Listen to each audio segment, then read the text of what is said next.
Thank you. Someone out there was extremely kind and donated a GoPro to me. Whoever you are, I am forever grateful. I can now create awesome videos. Thank you so much. I still can't believe it. Here's my first try.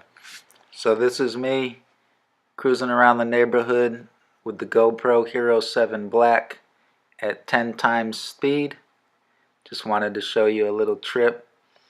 Me and my Permobil F5 power chair cruising around. Just how much it can do and how much I'm getting to see nowadays.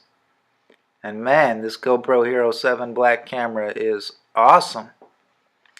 The next video you'll see after I get back to the house and go up the ramp, I'm going to show you another video at 30 times the speed and a little bit different trip.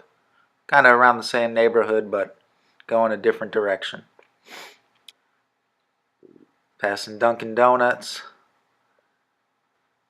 And then this is going to be heading back into the neighborhood and back up to our street. And here's me going up the ramp. Now this next video, this is 30 times speed. Same neighborhood, like I said, different direction. Going over to the school and the track. Going around the track in my chair. Yeah, I know, not walking the track, but feels nice to be out on the track. And again, this is the GoPro Hero 7 Black, 30 times speed, and heading back towards the house now. Very fun, very cool. Glad to be out and about.